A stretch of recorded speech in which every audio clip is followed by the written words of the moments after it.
সংবাদ সবাইকে স্বাগত জানাচ্ছি। আমি ফিরোজ তোহা। শুরুতেই সংবাদ শিরোনাম জানিয়ে দেব এই মুহূর্তে হাতে পাওয়া সর্বশেষ গুরুত্বপূর্ণ আপডেট বাংলা সংবাদ। শুরুতেই থাকছে ছাত্র আন্দোলনের সংঘাত সহিংসতায় ৩২ শিশু সহ নিহত ৬৫০। বাংলাদেশে বৈষম্য বিরোধী ছাত্র আন্দোলন ঘিরে সংঘাত সহিংসতায় ৩২ শিশু সহ ৬৫০ জনের মৃত্যু হয়েছে বলে ধারণা করছে জাতিসংঘ। গতকাল শুক্রবার জাতিসংঘের মানবাধিকার বিষয়ক কমিশনারের দপ্তর বাংলাদেশের সম্প্রতি আন্দোলন এবং অস্থিরতার বিষয়ে প্রাথমিক বিশ্লেষণ শীর্ষক প্রতিবেদন প্রকাশ করেছে। এবারে জানাবো, যুদ্ধ শেষ হয়ে যায়নি, সজাগ থাকতে হবে। বিএনপির মহাসচিব মির্জা ফখরুল ইসলাম আলমগীর বলেছেন, যুদ্ধ শেষ হয়ে যায়নি, এক ফ্যাসিবাদকে পরাজিত করেছি। নব্য ফ্যাসিবাদ যাতে না আসতে পারে তার জন্য আমাদের সজাগ থাকতে হবে।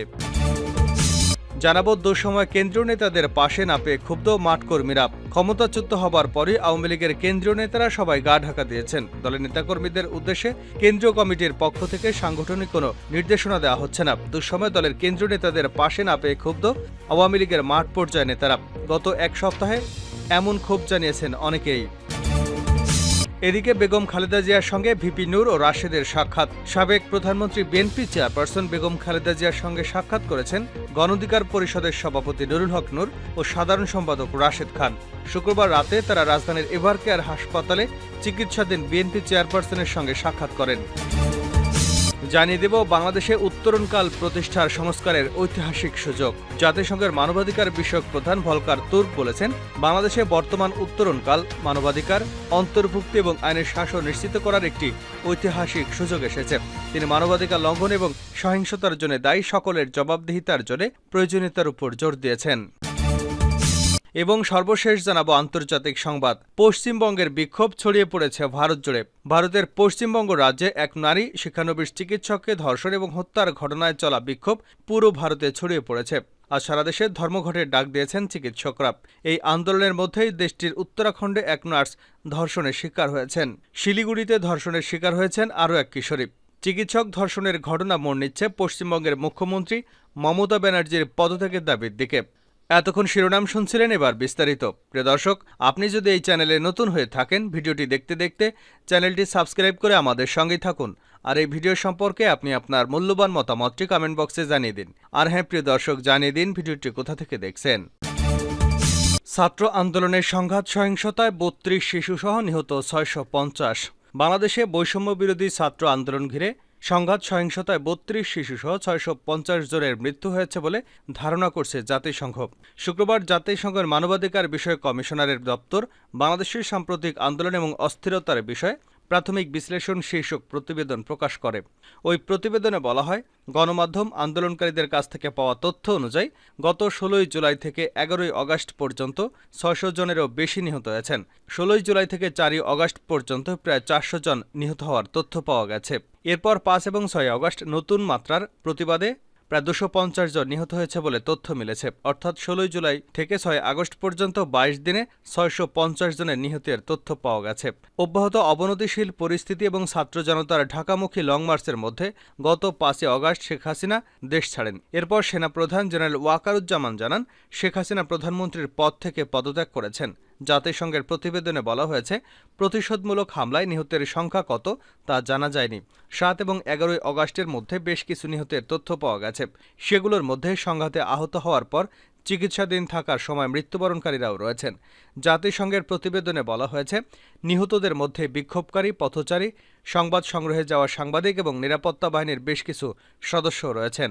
কয়েক হাজার বিক্ষোভকারী এবং পথচারী আহত হয়েছে। হাসপাতালগুলোতে রোগী উপচে পড়ছিল। জাতিসংঘের প্রতিবেদনে বলা হয়েছে, নিহতের সংখ্যা সম্পর্কে তথ্য পাওয়া গেছে তা প্রকৃত সংখ্যার চেয়েও কম হতে পারে। ইন্টারনেট সেবা বন্ধ, কারফিউ কারণে চলাচলে বিধিনিষেধ থাকায় তথ্য সংগ্রহে বিঘ্নিত হয়েছে। এছাড়াও আহতের বিষয়ে তথ্য দিতে রাষ্ট্রীয় কর্তৃপক্ষ হাসপাতালগুলোতে বাধা দিয়েছে বলেও তথ্য পাওয়া গেছে। জাতিসংঘের মানবাধিকার বিষয়ক দপ্তরের প্রধান ও মানবাধিকার বিষয়ক হাইকমিশনার ভলকার তুর্ক গতকাল বিবৃতিতে বলেন, বাংলাদেশে যে রূপান্তর ঘটেছে তা মানবাধিকার, অন্তর্ভুক্তি এবং আইনের শাসনকে গুরুত্ব দিয়ে শাসন ব্যবস্থা নিশ্চিত করার একটি ঐতিহাসিক সুযোগ। তিনি সহিংসতা ও মানবাধিকার লঙ্ঘনের জন্য দায়ী সবার জবাবদিহির উপর জোর দেন। জাতিসংঘের মানবাধিকার বিষয়ক হাইকমিশনার বলেন, সরকারি চাকুরিতে কোটা ব্যবস্থা পরিবর্তনের দাবিতে ছাত্র আন্দোলন মোকাবেলায় নিরাপত্তা বাহিনীর অপ্রয়োজনে এবং মাত্রাতিরিক্ত শক্তি প্রয়োগে জোরালো ইঙ্গিত মিলেছে। এ বিষয়ে স্বাধীন তদন্ত হওয়া দরকার। এছাড়া বিচার বহির্ভূত হত্যা, যত্রতত্র আটক, গ্রেপ্তার এবং গুম ও দুর্ব্যবহারের মতো প্রকাশের স্বাধীনতা ও শান্তিপূর্ণ জমায়েতের অধিকার চর্চা লঙ্ঘিত হওয়ার জোরালো অভিযোগ আছে। যুদ্ধ শেষ হয়ে যায়নি, সজাগ থাকতে হবে মির্জা ফখরুল। বিএনপির মহাসচিব মির্জা ফখরুল ইসলাম আলমগীর বলেছেন, যুদ্ধ শেষ হয়ে যায়নি, এক ফ্যাসিবাদকে পরাজিত করেছি। নব্য ফ্যাসিবাদ যাতে না আসতে পারে তার জন্য আমাদেরকে সজাগ থাকতে হবে। শুক্রবার রাজধানীর নয়াপল্টনে বিএনপির কেন্দ্রীয় কার্যালয় নিচতলায় দলের চেয়ারপারসন খালেদা জিয়ার জন্মদিন উপলক্ষে আয়োজিত এক দোয়া মাহফিলে এসব কথা বলেন মহাসচিব মির্জা ফখরুল ইসলাম আলমগীর। দোয়া অনুষ্ঠানে বিএনপির মহাসচিব বলেন, শিগগিরই চেয়ারপারসন খালেদা জিয়াকে চিকিৎসার জন্য বিদেশে পাঠানো হবে। খালেদা জিয়া যাতে চিকিৎসা নিয়ে দ্রুত সুস্থ হয়ে দেশে ফিরে আসতে পারেন সেজন্য সবার কাছে দোয়া চান ফখরুল। আজ খালেদা জিয়ার জন্য দোয়া অনুষ্ঠান এবং এর আগে শেখ হাসিনা সরকারের গণহত্যার বিচারের দাবিতে নয়াপল্টনের অবস্থান কর্মসূচিতে নেতাকর্মীদের কম উপস্থিতি নিয়ে প্রশ্ন তোলেন বিএনপির মহাসচিব। তিনি বলেন, লোকজন কম কেন? যুদ্ধ শেষ হয়ে গেছে? সবাই না বললে মির্জা ফখরুল বলেন, এই যুদ্ধকে জারি রাখতে হবে, এই সংগ্রামকে চালিয়ে যেতে হবে, তা না হলে আমাদের অনেক বড় বিপদে পড়তে হবে। মির্জা ফখরুল বলেন, এই সরকার একটি নতুন সরকার, অন্তর্বর্তী সরকার, তারা নির্বাচন করে দিয়ে যাবে, কিন্তু অনেক জঞ্জাল, এই জঞ্জালকে পরিষ্কার করতে তাদের সময় দিতে হবে। আমরা সেভাবেই কাজ করে যাব, সংগ্রামও চালিয়ে যেতে হবে। সবাইকে ধৈর্য, সহনশীলতা এবং সুশৃঙ্খলার মধ্য দিয়ে সংগ্রাম চালিয়ে যাওয়ার আহ্বান জানিয়ে মির্জা ফখরুল আরও বলেন, আপনারা যদি মনে করেন লড়াই শেষ হয়ে গেছে তাহলে ভুল করবেন। দেশ এখন অত্যন্ত একটা ভাসমান অবস্থায় আছে, যে কোনো মুহূর্তে ভাঙন। চক্রান্তকারীরা শেখ হাসিনা সেই সুযোগ গ্রহণ করতে পারেন। সেই চক্রান্ত শুরু হয়েছে, সাম্প্রদায়িকতার ধোঁয়া এবং সংখ্যালঘুদের উপর নির্যাতন সেই চক্রান্তেরই অংশ বলে মন্তব্য করেন বিএনপির মহাসচিব। তিনি নিজ নিজ এলাকায় কর্মীদের শৃঙ্খলা রক্ষা এবং সংখ্যালঘুদের নিরাপত্তায় শান্তি ব্রিগেড তৈরি করবার নির্দেশনা দেন। দুঃসময় কেন্দ্রীয় নেতাদের পাশে না পেয়ে ক্ষুব্ধ আওয়ামী লীগের মাঠকর্মীরা। ক্ষমতাচ্যুত হবার পর আওয়ামী লীগের কেন্দ্রীয় নেতারা সবাই গা ঢাকা দিয়েছেন।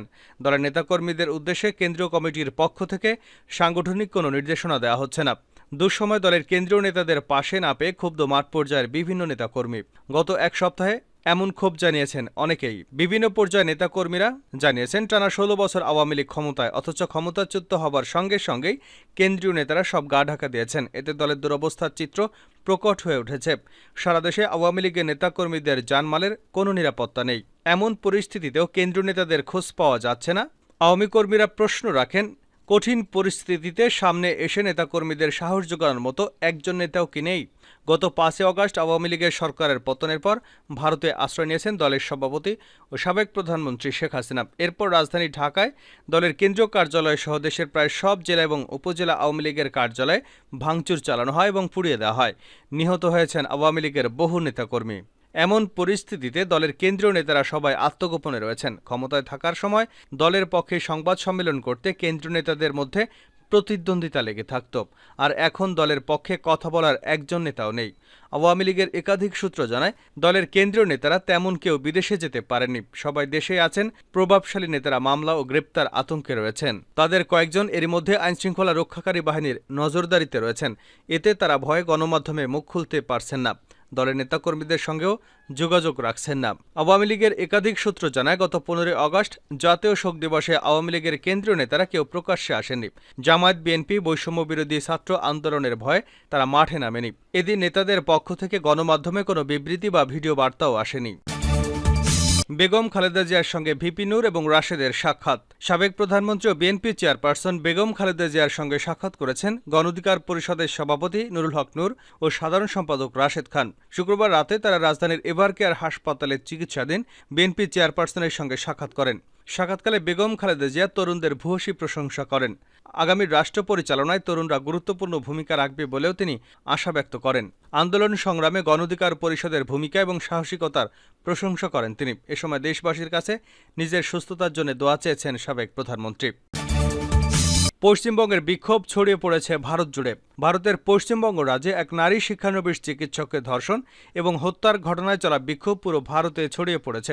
আজ সারা দেশে ধর্মঘটের ডাক দিয়েছেন চিকিৎসকরা। এই আন্দোলনের মধ্যে দেশটির উত্তরাখণ্ডে এক নার্স ধর্ষণের শিকার হয়েছেন। শিলিগুড়িতে ধর্ষণের শিকার হয়েছেন এক কিশোরী। চিকিৎসক ধর্ষণের ঘটনা মোড় নিয়েছে পশ্চিমবঙ্গের মুখ্যমন্ত্রী মমতা ব্যানার্জির পদত্যাগের দাবির দিকে।